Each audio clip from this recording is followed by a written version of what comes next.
even longer ago, amazingly, it was in 1988 when I was, guess what, working in an investment bank. The business writer Gareth Morgan had written his fantastic book, which is called Riding the Waves of Change, Developing Managerial Competencies for a Turbulent World. He wrote some other fantastic books as well, all of which I recommend. In there, he identifies a lot of the ideas that are important in the digital mindset. Most importantly, I think, he talks about managing organizations from the outside in. You may have heard that phrase, and that's where it comes from. Managing from the outside in, that is the idea that I've taken as the fundamental principle of my consultancy business. It's about understanding that if you want your business to be successful in this new era, you have to forget about what's inside your organization and think about what it looks like from the outside to your customers. You have to put yourself in the shoes of your customer and see their interactions with your company, their attitude to your company from their point of view.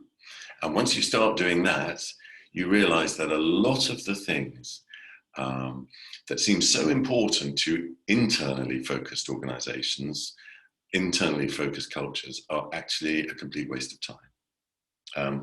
Your customer doesn't care about your organizational structure. Your customer doesn't care about your project governance standards or who does what in what department in your organization.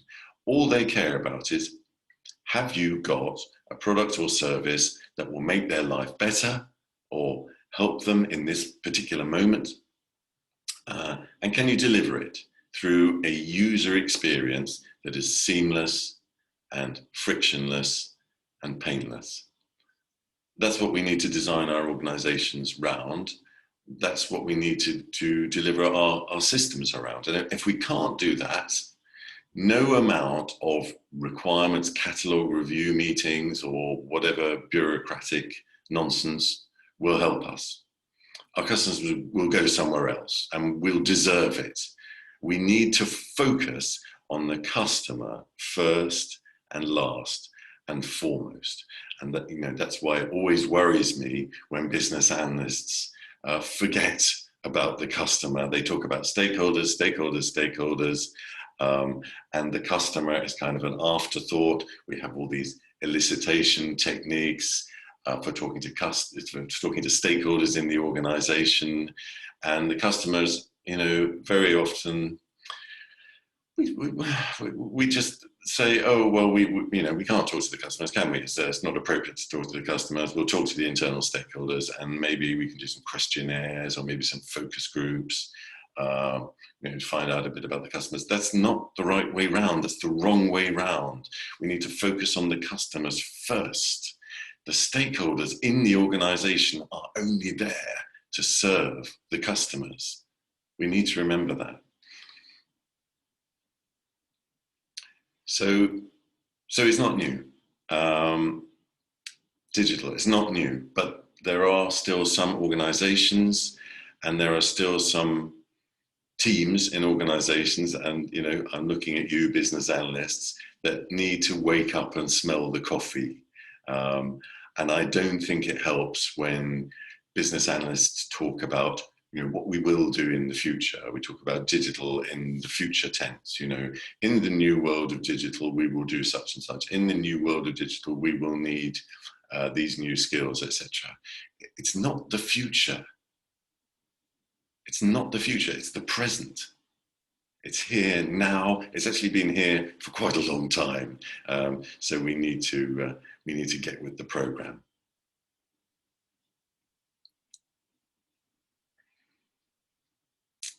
It's not new and it's not scary. That's the great thing about digital. It's fun. Digital is fun.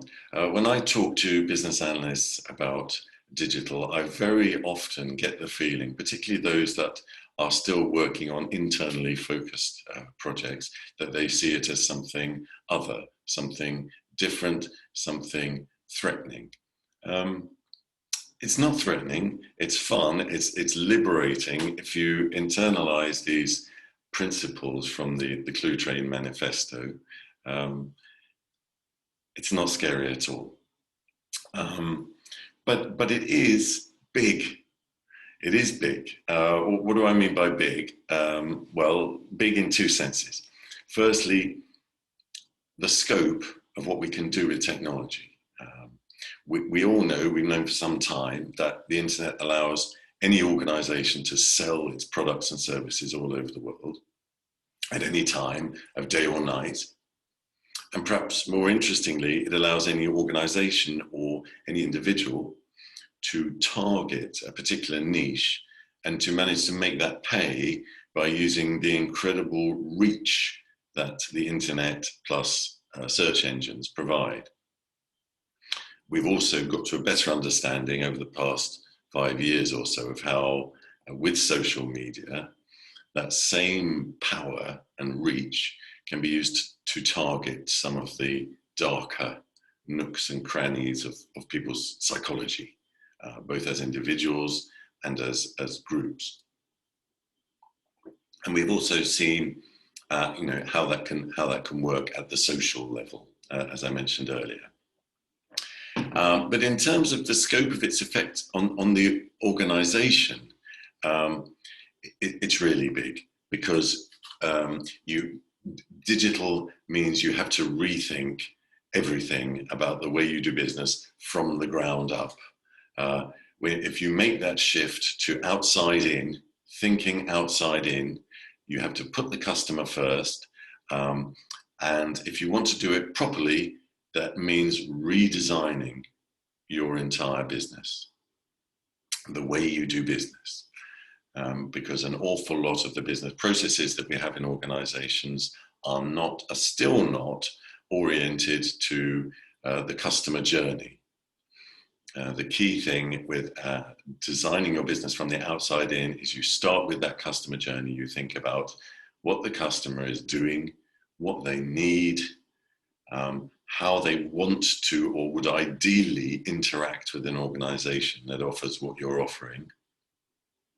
Maybe what you can offer that's actually better than what you were offering before, and put together your capabilities as an organization on that basis, and only on that basis. You shouldn't be doing stuff that doesn't support the customer journey.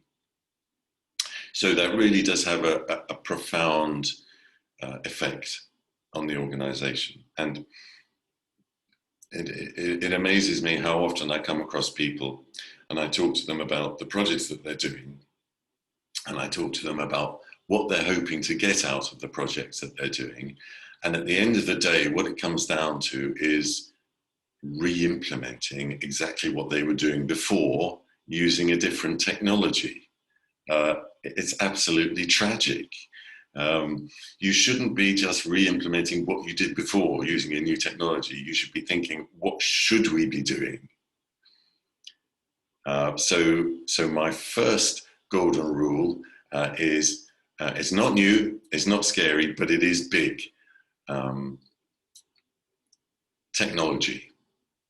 Number 2, it's about technology. As I was saying at the beginning, we've got a lot of really interesting talks this week about different aspects of the technology.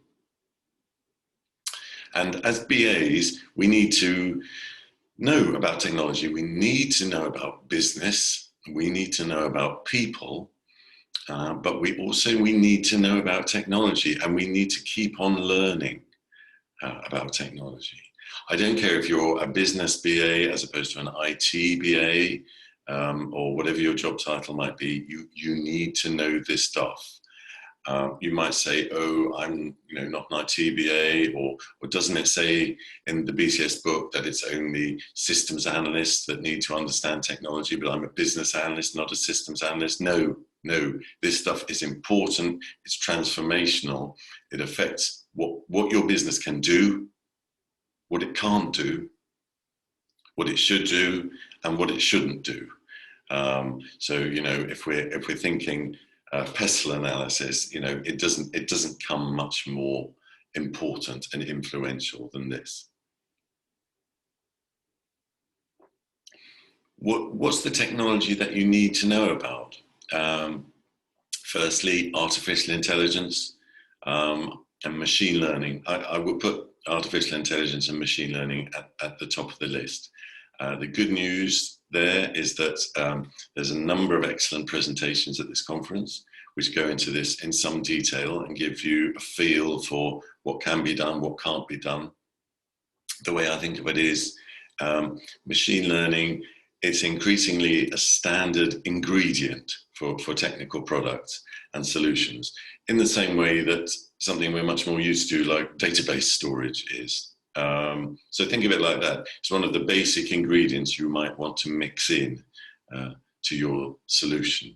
And again, artificial intelligence, it's not new. It's certainly not new. You know, I was delivering artificial intelligence solutions back in the 1980s. But you know, it's become easier to use and more powerful with the advances in hardware technology and in software. What else is there? Big data, data analysis, data analytics. That's a big deal. Important to understand how that can work. Spatial data, geolocation data. I think that's going to be really, really important in the next few years. I think we're going to see a lot of transformations in the types of things you can do.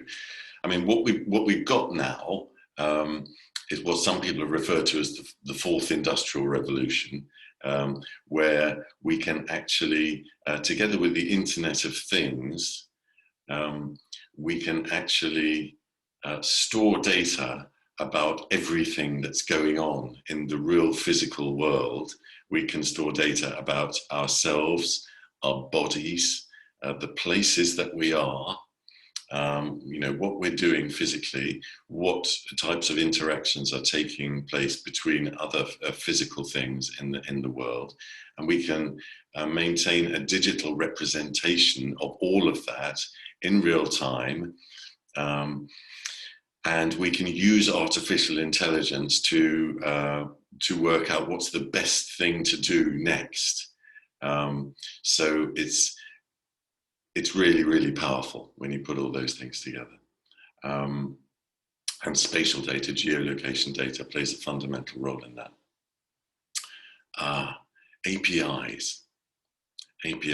Sounds like a very boring, trivial technical detail. You know, if you ask a developer to explain to you what is an API, well, they will talk about, you know, invoking code that runs in one place from another place. Well, I mean, it just doesn't sound interesting. It sounds like a technical detail, but it is actually profoundly important.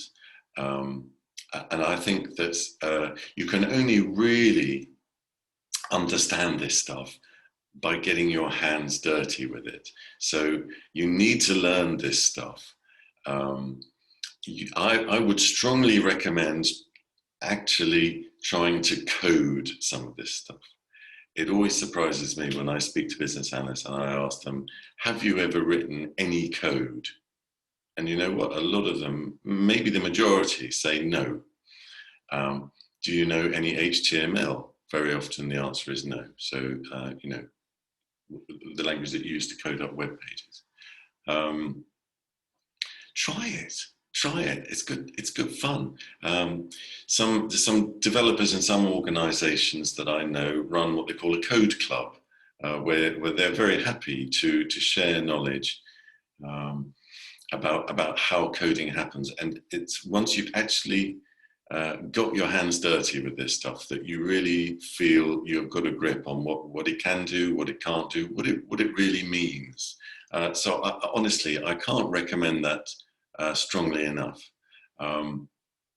There's lots of opportunities for getting certified in this stuff these days. You know, BCS, for example, got a certificate in artificial intelligence, a new one. IIBA have got new certificates in things like data analytics, cyber security, which we're also hearing about at this conference, really important. So yeah, it's about technology. Some technology is more important to know about than other technology, I would suggest. Some things that I don't think are so important. When people talk about digitization, that worries me. When I hear the word digitization, I always think, okay, what you're actually doing is you're taking that old process and just putting lipstick on a pig, so to speak. You think you're doing something new, but actually by digitizing the old process, you are imprisoning your organization in that old process. You're making it harder to break away from that old process and move towards something that's more useful to your customer. So be very, very careful with that. And I think even more so, RPA, robotic process automation. Same thing. I mean, I'm sure there are some people at this conference who would disagree with me, but I think robotic process automation is a rather regressive type of technology. It can save companies money in the short term by doing things faster and cheaper, but they're usually the wrong things. They're usually automating how to deal with failure demand. In other words, work that arises because the process isn't serving the customer very well. So it sounds exciting, robotic process automation, but be careful, I would suggest. And another thing that I will put on that list is blockchain. We were interested to see if we would receive any submissions for the conference demonstrating interesting practical applications of blockchain, but there weren't any. So I think you can draw your own conclusions from that.